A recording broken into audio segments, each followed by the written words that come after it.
My parents forced us to be the stars of their family channel and made us fake having cancer for donations. I was 11 when my mom handed me a script and told me to memorize it by dinner. The paper had lines written out like a movie scene, things I was supposed to say to the camera about feeling tired all the time, about being scared, about wondering if I would get better. I asked her what this was for, and she said it was for our new family project. She said we were going to start making videos and that lots of families did this now. She said it would be fun and that I'd get to miss school sometimes for filming days. My little brother Marcus was 8, and he got his own script too. His had lines about being brave for his big sister, about praying every night that I would be okay. The first video went up 3 weeks later. Mom had taken me to get my hair cut really short. She said it would look better on camera. Dad set up ring lights in the living room and made me sit on the couch looking tired while Mom asked me questions about how I was feeling. I read my lines like she taught me. I talked about doctor visits that never happened, about treatments that didn't exist, about how scared I was but how my family gave me strength. Marcus sat next to me holding my hand, his eyes watering on command because Mom had practiced that with him for hours. The video got 50,000 views in the first week. The comments were filled with people saying they were praying for me, strangers sending love and support. Mom read them out loud at dinner with this smile I'd never seen before. The donation link went up after the third video. Mom said people wanted to help with my medical bills, that they wanted to contribute to my treatment fund. Within a month, we had a new car. Within 3 months, we'd moved to a bigger house. But here's where things started getting strange. Mom began pulling me out of school more often, but not for filming. She'd take me to different towns, sometimes 2 hours away, and have me wait in the car while she went into buildings I didn't recognize. When I asked what she was doing, she'd say it was grown-up stuff, and to mind my own business.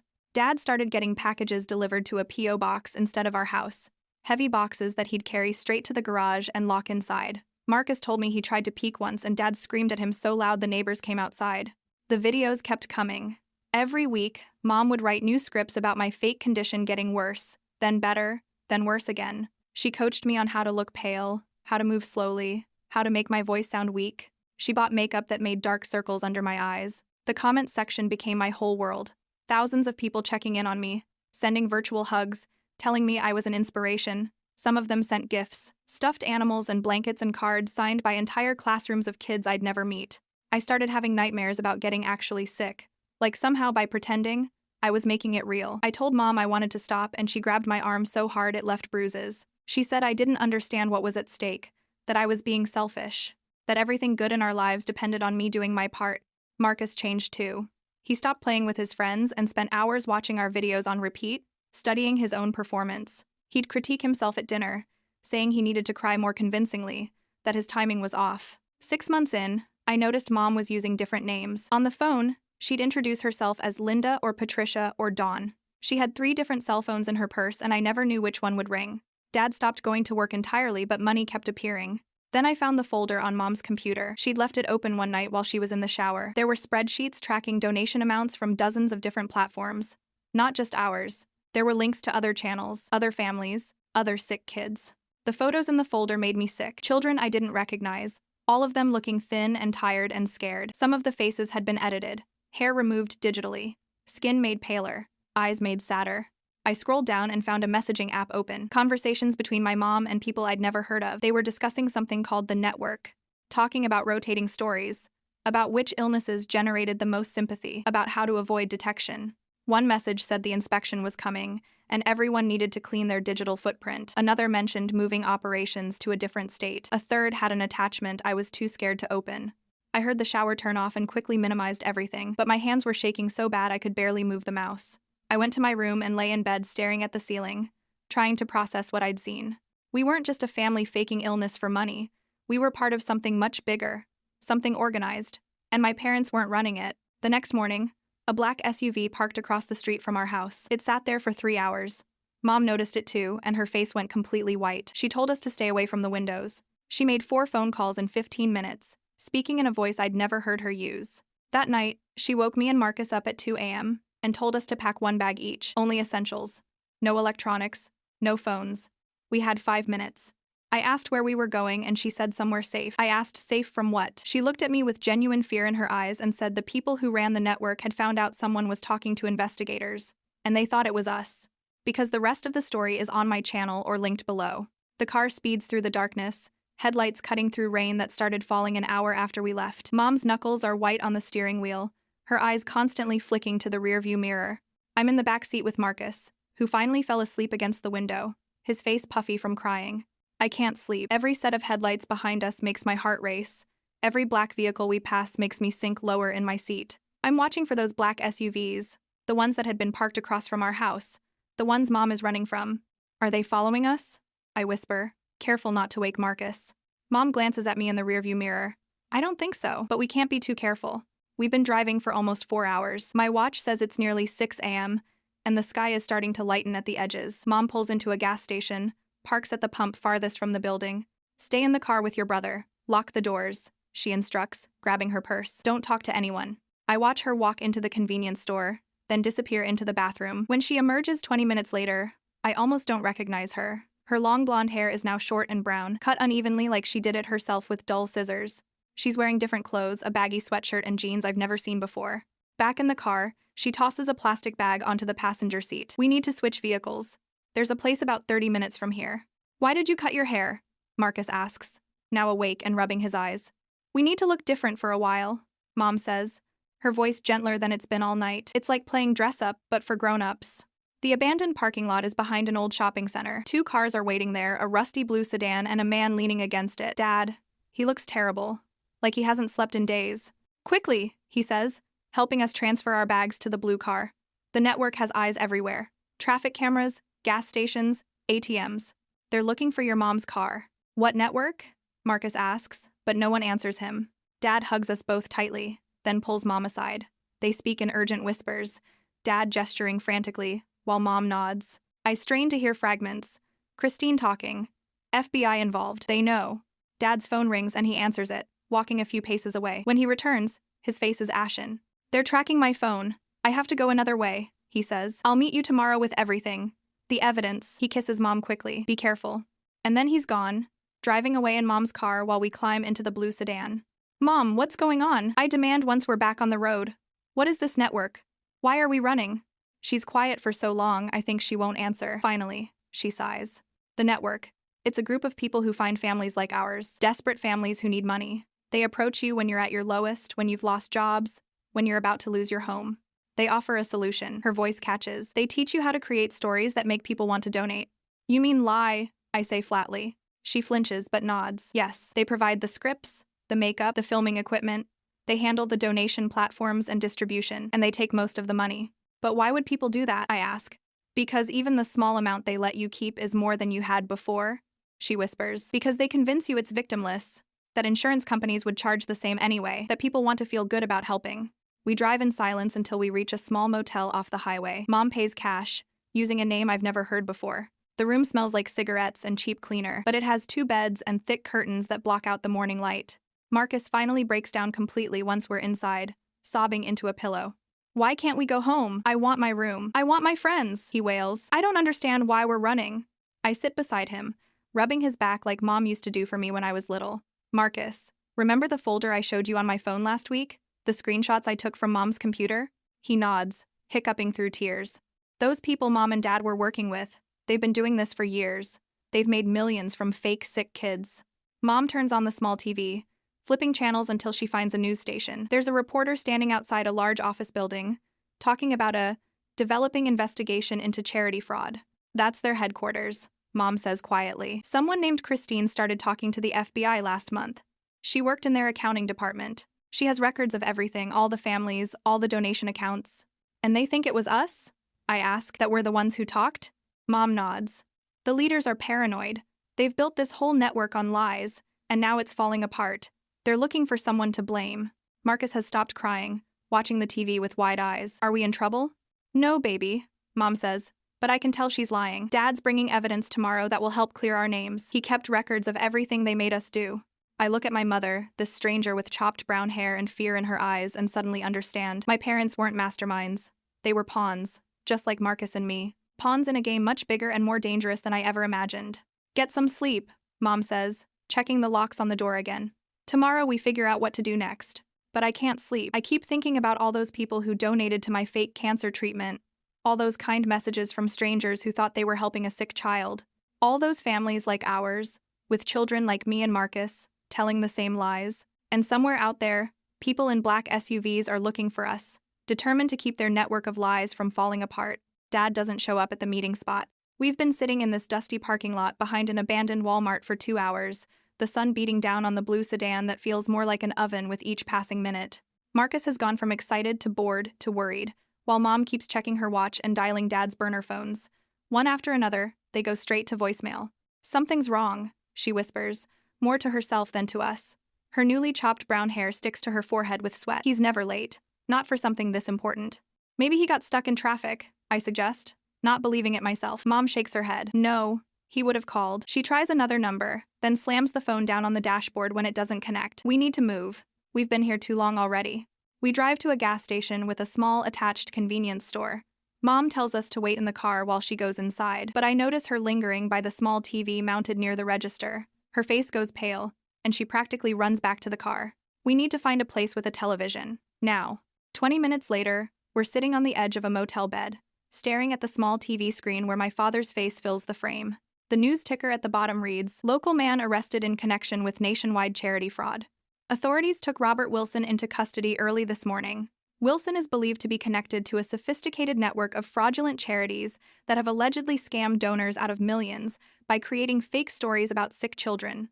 The FBI has confirmed they are working with whistleblowers to identify other families involved in the scheme. Marcus starts crying, not understanding why Dad is on TV or why they're saying these terrible things about him. I put my arm around his shoulders, but I'm too shocked to offer any real comfort. They got to him before he could get to the evidence, Mom says, her voice hollow. She's pacing the small room, running her hands through her choppy hair. This is bad. This is really bad. Her burner phone chirps with a text message. When she reads it, all the color drains from her face. "We know where you are, Patricia. You can't hide the children forever. The network protects its own." Mom stares at the phone for exactly 3 seconds before smashing it against the wall, then stomping on the pieces. She grabs the other phones from her bag and destroys them too, one by one, until there's nothing but plastic shards and circuit boards scattered across the carpet. "Pack up, now." Her voice is different, harder, more frightened than I've ever heard it. "We're leaving." "But we just got here," Marcus protests weakly. "They found us," is all Mom says, and that's enough to get us moving. An hour later, we're checking into a different motel. This one even more rundown than the last, with peeling wallpaper and a smell like old cigarettes and bleach. It's at least 50 miles farther from the city, down a forgotten highway with more abandoned buildings than open businesses. Mom pays cash again, using yet another name I've never heard. She buys 3 new burner phones from a truck stop across the street, activating only one for emergencies. Marcus has been quiet since we left the last motel, but as soon as the door closes behind us, he collapses onto the floor, breathing in short, panicked gasps. "I want to go home," he sobs, rocking back and forth. "I want my room and my toys and my friends. I don't want to run anymore." I kneel beside him, rubbing circles on his back the way Mom used to do for me. "I know, buddy, I know." "Will we ever go back?" he asks between gasps. "Will things ever be normal again?"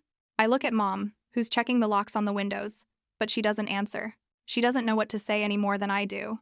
While Mom tries to calm Marcus down, I notice her laptop sitting on the bed. She's been so careful with her phones, but in our rush, she left the computer unguarded. I open it, half expecting to find it password protected, but it boots straight to the desktop. There's a folder labeled Network Communications that I click on before I can think better of it. Inside are dozens of files, spreadsheets, tracking donation amounts, scripts for videos, makeup tutorials for creating realistic-looking symptoms, and a strange application I've never seen before. I click on it, and a messaging platform opens up. The interface looks like any other chat app, but the usernames are all codes, not real names. I scroll through the messages, my stomach turning as I read. Family 12 needs to rotate to leukemia next month. Family 7's cancer story is getting too much traction, scale back the posts. Remember to vary symptoms across platforms. YouTube audience is getting suspicious about identical stories. New family onboarding next week. Single mother, 2 children ages 6 and 9, financial situation dire, perfect candidates. Mom finds me with the laptop just as I discover a folder with our family's designation, Family 15, and all our scripts, donation records, and scheduled illness progressions. "You shouldn't be looking at that," she says, but doesn't move to take the computer away. "Why did you do it?" I ask, my voice barely above a whisper. "Why did you and Dad join this network?" Mom sits heavily on the bed beside me. She looks 10 years older than she did yesterday. "We lost our jobs within 2 months of each other. The mortgage was 3 months behind. We were about to lose the house." She stares at her hands. "They approached your father first, at a bar where he was drowning his sorrows. Said they had a solution that could fix everything. By making me and Marcus pretend to be sick? It started small," she says. "Just one video. Then another. The money started coming in, and it was so easy to justify. Just a few white lies, we told ourselves. Nobody was really getting hurt. Except all the people who donated thinking they were helping sick kids, I point out. Mom nods. By the time we realized how deep we were in, it was too late. The network had everything: our real identities, recordings of us admitting what we'd done. If we tried to leave, they'd expose us. Or worse. What do you mean worse? The people who run this network aren't just scammers, she says quietly. They're dangerous. The money, it's millions, not thousands. They take 70% of everything raised. They have connections everywhere. I scroll through more messages and find a subfolder with Mom's name, her real name, not one of her aliases. Inside are drafts of emails to the FBI, screenshots of bank transfers, and a half-written statement detailing how the network operates. You were going to turn them in, I whisper, looking up at her with new understanding. That's why they're after us. You were trying to leave. Before she can answer, Marcus, who's been looking out the window, suddenly drops to the floor. Mom, he hisses. There's a black SUV in the parking lot. We rush to the window and peek through the curtains. Sure enough, a black Suburban is idling directly across from our room, 2 men in dark suits sitting inside. Back door, Mom says, already grabbing our bags. Now, we slip out the bathroom window into the alley behind the motel, hearing heavy footsteps approaching our door just as we drop to the ground. Mom leads us through a maze of back streets and alleys until we reach a bus station 3 blocks away.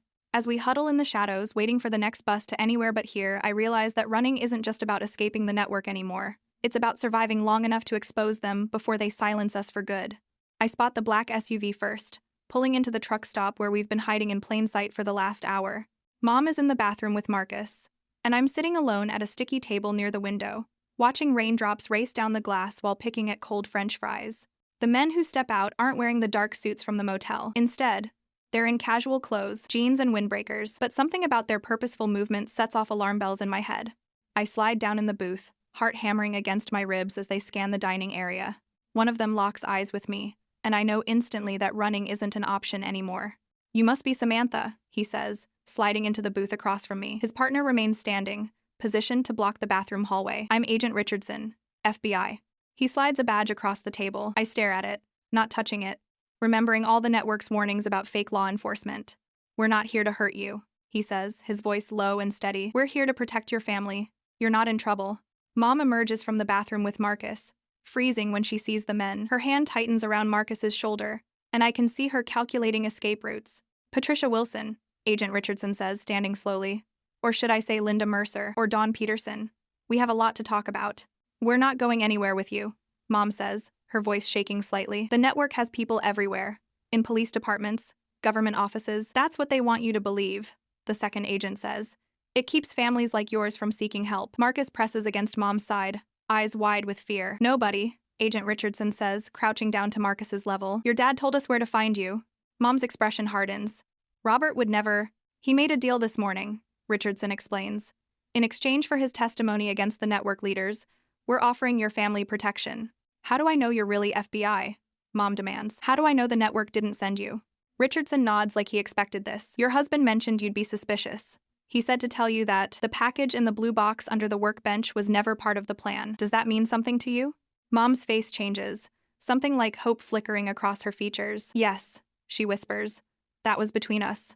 There are 20 families involved in this scheme nationwide, Richardson continues. Your family isn't the first to try to escape, but you're the first with comprehensive digital evidence. The screenshots, I say, speaking for the first time, the ones I took from Mom's computer. Richardson nods. Along with your father's records of the money flow. The network leaders have been laundering donations through overseas accounts for years. What happens now? Mom asks, still not fully relaxed but no longer looking for exits. You and your children will enter witness protection temporarily, the female agent explains. Your husband will join you once the paperwork is processed. The people who run the network, I ask, who are they? Richardson exchanges a glance with his partner, the Childlight Foundation. Their founders, the Braxtons, started as legitimate charity organizers 15 years ago. Somewhere along the way, they realized fake sick kids generated more donations than real ones. With less overhead, Mom adds bitterly. No actual medical expenses. Exactly, Richardson says. We need your testimony about how the donation distribution system works. Your husband is already cooperating. Marcus tugs on Mom's sleeve. Does this mean we can stop running? Mom kneels down, brushing his hair from his forehead. I think so, baby. 4 hours later, we're in an unmarked SUV crossing state lines. Marcus has fallen asleep against my shoulder, exhausted from the constant fear and movement. Mom sits beside us, staring out the window as unfamiliar landscape rushes by. The network has a compound outside city limits, Richardson explains from the front seat. That's where we believe the Braxtons are coordinating everything. Your family isn't the only one they're after. How many families tried to leave? I ask. 3 in the past year, his partner answers. 1 disappeared completely. The other 2 returned to the network after. Persuasion. I don't ask what kind of persuasion. I don't want to know. The safe house is a sprawling ranch-style home surrounded by tall trees and a security fence. Inside, the surprise isn't the armed guards or the security cameras, it's the other children. I recognize some of them immediately. The boy with the oxygen tank from the leukemia support group videos, the girl with the feeding tube, who was supposedly battling a rare stomach disorder, the twins who took turns being sick so their parents could double their donations. Tyler? I whisper, spotting a thin boy sitting alone by the window. He looks up, his face gaunt and pale, but not from makeup this time. The irony is cruel. After years of faking cancer, Tyler actually has it now. Real chemo has thinned his hair, and the port in his chest isn't a prop anymore. Sam? He says, surprised. They got you too? We ran, I tell him, sitting beside him. Mom was trying to leave the network, Tyler nods. My parents too after. He gestures to himself. After this became real. The doctors say if they'd caught it earlier. He trails off, and I don't need him to finish the thought. Over the next 2 days, I watch FBI agents interviewing families, collecting statements, building their case. They bring me a laptop and ask if I can identify network communications from digital evidence they've gathered. This is their main platform, I explain, pointing to the familiar interface. Each family has a code designation. We were family 15, and these spreadsheets, an agent asks. Donation tracking. The network takes 70% off the top, then distributes the rest based on performance metrics. How many views, how many shares, how many people clicked the donation links. Mom spends hours in a conference room with Richardson and other agents, drawing diagrams of the network structure, explaining how families were recruited and controlled. I overhear phrases like racketeering, wire fraud, and criminal conspiracy. At night, I lie awake in the unfamiliar bed, listening to Marcus's steady breathing from the twin bed next to mine. For the first time in days, he's sleeping peacefully, without nightmares or tears. Are we going to be okay? He asked me before falling asleep. I told him yes, because that's what big sisters are supposed to say. But the truth is more complicated. The network is still out there. Dad is still in custody. And somewhere, the Braxtons are realizing that their carefully constructed house of lies is about to come crashing down. On the 3rd day, Richardson brings news that Dad has been processed into witness protection and will join us soon. Mom cries with relief, and Marcus jumps around the room with excitement. The raid on the compound is scheduled for tomorrow morning, Richardson tells us. Thanks to the evidence you've provided, we've identified all the key players. Will we have to testify? I ask. In court, I mean? Most likely, he says honestly, but we'll do everything we can to protect your identities. That night, I find Mom sitting alone on the back porch, staring at the stars. I'm sorry, she whispers when I sit beside her, for all of it, for making you and Marcus part of this. Why did you decide to leave? I ask. Was it because I found the folder? She shakes her head. It was before that. Tyler's diagnosis. It felt like punishment. Like the universe was saying, you faked this horrible thing, now face the real version. I couldn't keep doing it after that. We sit in silence for a while, the weight of everything that's happened and everything still to come settling between us. Do you think we'll ever have a normal life again? I ask. Mom reaches for my hand, squeezing it gently. Not the same normal, but maybe a better one. One without lies. In the morning, we watch the news report of the FBI raid on the compound. The Braxtons are led away in handcuffs, along with a dozen associates. The reporters call it one of the largest charity fraud operations in U.S. history. Richardson arrives mid-afternoon with a tired smile. It's done, he says. We got them all. Marcus runs to the window. Is Dad coming now? Tomorrow, Richardson promises.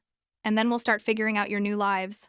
That night, as I help Marcus get ready for bed in our temporary home, surrounded by other families who were trapped in the same nightmare, I realize something important. The truth, however painful, is always better than the most comfortable lie. And maybe, just maybe, we can build something real from the wreckage of all these fake stories. The Dawn raid happened simultaneously across 7 states. I know this because Agent Richardson lets me watch the operation unfold on multiple screens in the command center. Mom and Marcus are still asleep in our rooms at the safe house, but I've been awake since 4 a.m., too wired to sleep. There. Richardson points to a screen showing thermal images of people being led from a sprawling compound. That's the Braxtons. 15 years of exploiting sick children, real and fake, ends today. I watch, mesmerized, as the architects of our family's nightmare are placed in handcuffs and loaded into vehicles with FBI emblazoned on the sides. It doesn't feel real yet that the people who forced us to run, who threatened us, who made my family into criminals, are finally facing consequences. How much money did they take? I ask, my voice barely above a whisper. Richardson glances at me. Initial estimates put it at over $40 million, and that's just what we can trace directly. $40 million built on lies, on children like me and Marcus pretending to be dying, on families desperate enough to participate, on kind strangers who just wanted to help sick kids. Will we get in trouble? I ask the question that's been haunting me since we fled our home in the middle of the night. Mom and Dad, I mean. Your parents made a deal, Richardson explains, his voice gentler than usual. In exchange for their testimony against the network leaders, they'll receive reduced sentences, most likely probation, community service, and restitution payments. So no jail? Your dad's being released today. That's why I woke you up early. I thought you might want to be prepared. My stomach flips at the thought of seeing Dad again. It's been less than a week since we fled our home, but it feels like years have passed. When Mom wakes up and hears the news, she bursts into tears, the first time I've seen her truly break down since this all began. Marcus doesn't fully understand what's happening, but he picks up on her emotion and wraps his small arms around her. When is Dad coming? He asks, eyes wide with hope. This afternoon, Richardson tells him. There's some paperwork to finish, then he'll be brought here. The hours crawl by. Mom paces the safe house, alternating between cleaning already spotless surfaces and staring out windows. Marcus draws pictures of our family, all four of us standing together in front of a house I don't recognize, smiling like nothing ever happened. I sit with Tyler, who's having a good day. His real chemo treatments have left him tired but optimistic. Do you think we'll ever be normal again? I ask him. He shrugs. What's normal? Before all this, my normal was pretending to be sick. Now my normal is actually being sick. He manages a wry smile. But at least it's real. When Dad finally arrives, the reunion is both beautiful and awkward. Marcus runs to him, launching himself into Dad's arms like a missile. Mom hangs back, tears streaming down her face, until Dad reaches for her with his free arm and pulls her in. I stay where I am, watching from across the room, unsure of what I feel. Dad looks different, thinner, with dark circles under his eyes and a weariness that wasn't there before. When he finally meets my gaze, I see shame there. Sam, he says, his voice breaking, I'm so sorry. And just like that, the dam breaks. I'm running to him, sobbing against his chest, like I'm Marcus's age again. He holds me tight, whispering apologies into my hair while Mom rubs circles on my back. We were wrong, Dad says later, when we're all sitting together in the safe house's small living room. So wrong to involve you and Marcus in this. We thought we were protecting our family, but we were destroying it instead. Are we going to jail? Marcus asks, his small voice piercing the moment. No, buddy, Dad assures him, but things will be different. We'll have new names, a new home, a new start. Will I still be me? Marcus's brow furrows with the weight of this question. Mom pulls him onto her lap. You'll always be you, just with a different name on the outside. 6 months later, we're living in a small town I'd never heard of before, in a modest house with a yard for Marcus to play in. Dad works at the local hardware store, a job he says gives him more satisfaction than anything he's done before. Mom volunteers at the Children's Hospital 2 towns over, helping families navigate the maze of insurance forms and medical bills. I testified at the trial of the network leaders, hidden behind a screen to protect my identity. I listened as the prosecutor described how the Braxtons and their associates had manipulated desperate families, coached children to fake symptoms, and siphoned millions from kind-hearted donors. When the verdict came back guilty on all counts, with sentences of 25 years each, I felt a weight lift that I hadn't realized I was carrying. Marcus has made real friends here, kids who like him for who he is, not for a performance of sickness and bravery. He's learning to express real emotions instead of the ones Mom used to coach him on for videos. Sometimes I still catch him rehearsing facial expressions in the mirror, a habit that may take years to break. As for me, I'm applying to colleges, interested in cybersecurity and digital forensics. Agent Richardson says I have a natural talent for it, after helping identify network communications from the digital evidence. I like the idea of protecting people from online scams and fraud, using what I learned from our family's mistakes to do something good. One night, I find Dad in the living room, staring at his laptop. I glimpse what he's looking at before he closes it, one of our old videos. The one where I'm supposed to be getting my diagnosis. My hair is cut short, dark circles carefully applied under my eyes, my voice trained to sound weak and frightened. He starts, then stops. I need to remember what we did, so I never do anything like it again. I sit beside him. I've been thinking about donating to Street Jude's, I say. Every month, a little bit of my allowance, for kids who are actually sick. Dad's eyes fill with tears. That's a wonderful idea, Sam. We sit in silence for a moment, the weight of our past hanging between us. Do you think we're good people who did a bad thing? Or bad people trying to be good now? I ask, the question that's been haunting me. Dad considers this carefully. I think we're people who lost our way and are trying to find it again, and that has to count for something. Later that night, I find Marcus in his room, arranging his action figures in elaborate scenes. These guys are the heroes, he explains, pointing to a group on his bedside table. They're protecting these other guys from the bad guys. Who are the bad guys? I ask. He points to a single figure he's placed face down in his toy box. The ones who make people pretend. I sit on the edge of his bed, watching him play, just being a normal 8-year-old boy, not a character in someone else's script, not a tool for extracting donations, just Marcus. Are we safe now? He asks suddenly, looking up at me with those big eyes that used to convince thousands of strangers to open their wallets. Yes, I tell him, and for the first time since this all began, I believe it's true. We're safe now. The network is dismantled. The leaders are in prison. The money has been recovered and is being returned to donors where possible, or redirected to legitimate children's charities where it's not.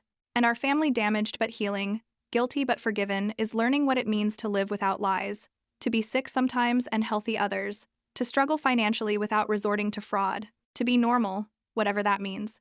It's not perfect. It's not easy. But it's real. And after everything we've been through, real feels like the greatest gift we could ask for.